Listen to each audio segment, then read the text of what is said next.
Greetings RC friends, welcome to Props and Wheels and to the second episode of the review of FLYHAL E69 mini camera drone. Before we get started with the flight testing, let's weight the drone without and with the battery and see how hefty it is. So just the drone first. It is just over 49 grams. And let's add the battery.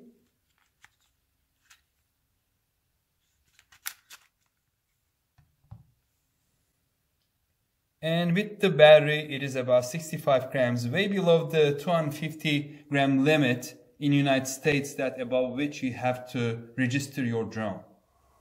Actually, this phone holder is not bad at all. Even with the case of my big phone, it can hold it in place, so that's great. So let's start the video first. I'm going to use the app to press this button and it should have started recording now. Let's do a calibration. Just pull both of these sticks to the lower right hand corner. It blinked. And let's do a manual takeoff to start the propellers and then go up. It's drifting a little bit, as you can see. I'm just pulling it back. And let's do a little bit of trimming.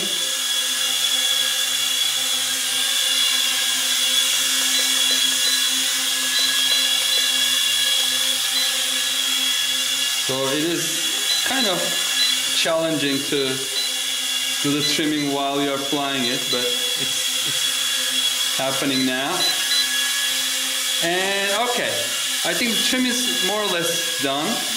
I mean, it's not going to stay on one location because it doesn't have optical flow positioning. So when you rotate, it drifts a little bit.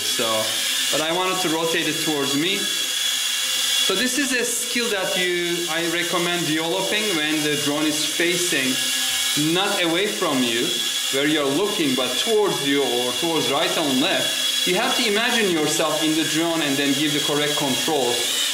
And that's the way to learn, in my opinion, and become a more proficient drone operator.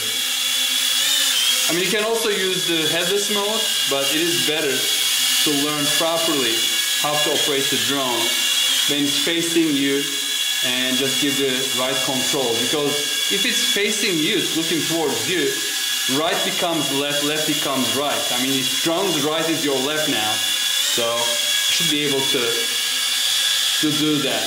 That's my recommendation. And practice with toy drones, very small drones at altitude hold. Okay, let's see how fast this drone moves. Let's test out how fast it rotates, for example. So this is full rotation. I think the battery is low. Okay, I'm going to switch the battery, but let's push it a little further. So this is full speed at 30%. I'm going to increase the speed. 2 beeps, and this should be 60%.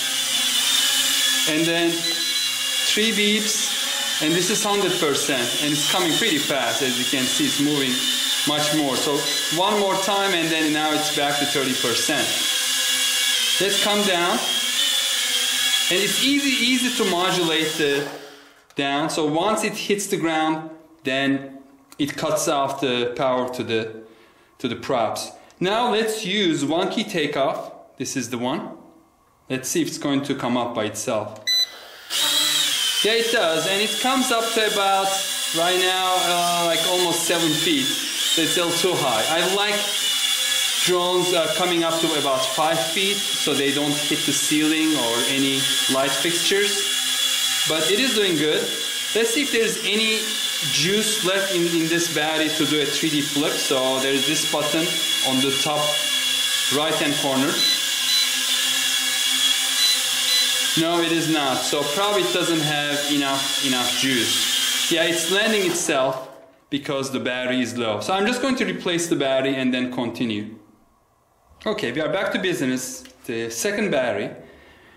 This time I'm going to do a little bit of picture taking. So let's take off with Wonky Takeoff.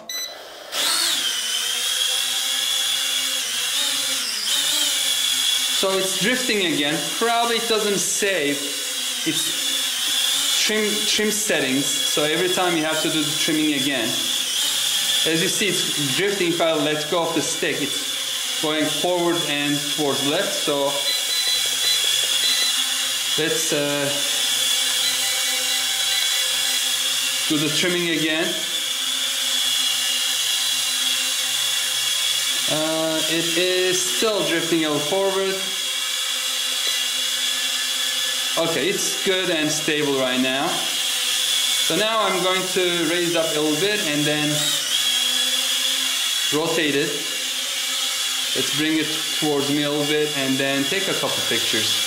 And of course, this is close quarters. The ceiling height is not much, and it's being affected by its own prop wash, by its own draft. And the lighting in this room is terrible, so I don't expect great images, but let's press this picture button. I'm just going to take a couple pictures from different angles.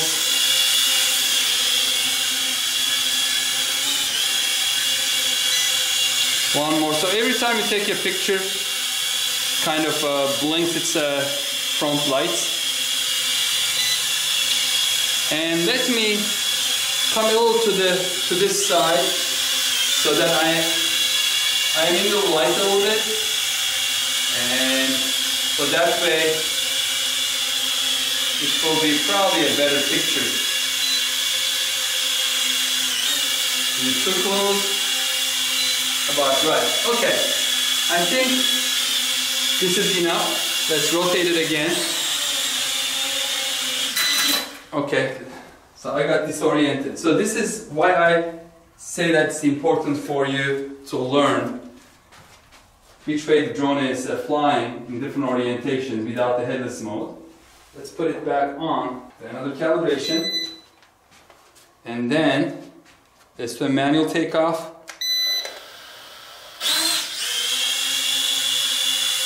Still drifting a little bit. Bring it back. With the drones that have optical flow positioning sensor on the bottom, like a little camera, they are usually much more stable indoors, especially when the floor has some pattern that they can see. Okay, before we deplete the battery, let's do a couple flips. So here's the front flip. Let's do another right flip, another one to the left, and then get a little forward, and then do one towards us. Yeah, it is doing it very well. And I'm going to engage the headless mode, so it doesn't matter which way it is rotated. If I can turn it this way, it still kind of follows, like right is right, left is left, and then if I pull it towards me, it's going to come towards me no matter which way it's facing. So that's what headless mode does. It doesn't matter, it can be going like sideways and then rotating at the same time. It should still be going in the right orientation. Let's come out of the headless mode now. One more click on that button. And I think we tested almost everything that we have, for indoors at least. And I'm hoping that the videos came out and the pictures came out okay. Let's test the Wonky landing. Let's see how fast it lands. So I'm just going to press this Wonky land button. And I'm going to try to center it. Okay. Well, that's it, folks. It is a nice little drone for what I paid. Would I recommend it this for? Yes, I mean, it is not perfect, but I wasn't expecting perfect at this price. This is a mini drone. It doesn't have a lot. It has altitude hold, which is a bonus if you're learning. You know, eventually you will like to learn throttle control, proper throttle control, unless you're only going to fly camera drones. If you want to get into race drones or drones that don't have camera that you can just race around, like mini drones at home, I recommend learning how to properly control the throttle instead of the altitude hold. That's one more complexity, but it will eventually make you a better drone pilot. Alright folks, thank you very much for watching. I hope to see you on the next episode outdoors. Stay safe and healthy. Take care. Bye bye.